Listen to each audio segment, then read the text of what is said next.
नमस्कार दोस्तों, आप सभी का स्वागत है हमारे इस यूट्यूब चैनल पर। आज हम आपको सुनाने वाले हैं बुधवार के व्रत की कथा। अगर आपने अब तक हमारे चैनल को सब्सक्राइब नहीं किया है तो प्लीज़ सब्सक्राइब कर लीजिए। बुधवार का जो व्रत है यह ग्रह शांति तथा सर्व सुखों की इच्छा रखने वालों को बुधवार का व्रत करना चाहिए। इस दिन नवजात शिशु के हाथों से करवाए गए कृत्य से समस्त मनोकामनाएं फलवती होती हैं। पूजा विधि विधान।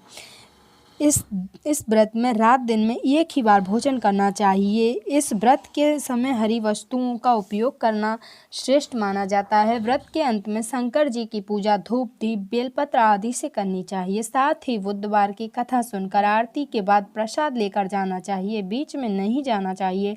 इस दिन उत्तर दिशा की यात्रा नहीं करनी चाहिए, यह वर्जित है। कथा। एक समय एक व्यक्ति अपनी पत्नी को विदा करवाने के लिए अपनी ससुराल गया।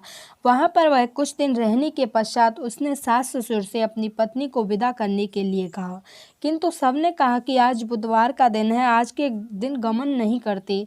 वह व्यक्ति न माना और हठ धर्मी करके बुधवार के दिन ही पत्नी को विदा कराकर अपने नगर के लिए चल पड़ा। राह में उसकी पत्नी को प्यास लगी और उसने अपने पति से कहा, मुझे बहुत जोर से प्यास लगी है। तब वह व्यक्ति लोटा लेकर रथ से उतरकर जल लेने के लिए चला गया। जैसे ही वह व्यक्ति पानी लेकर आया, अपनी पत्नी के निकट आया तो वह देखकर आश्चर्य से चकित रह गया कि ठीक अपनी ही जैसी सूरत तथा वेशभूषा वाला एक और व्यक्ति उसकी पत्नी के समीप रथ में बैठा है।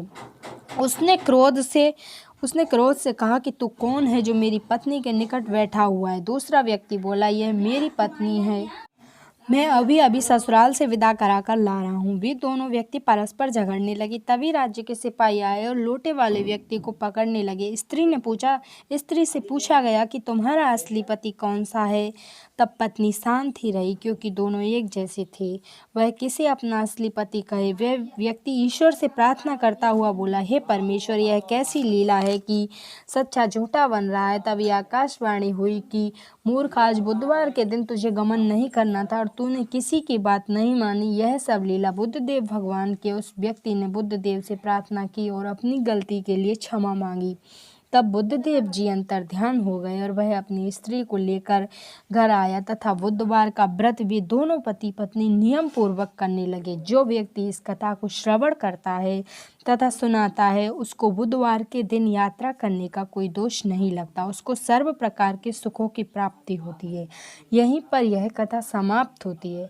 अगर आपको हमारी कथा अच्छी लगी हो तो प्लीज़ हमारे चैनल को लाइक कीजिए, सब्सक्राइब कीजिए।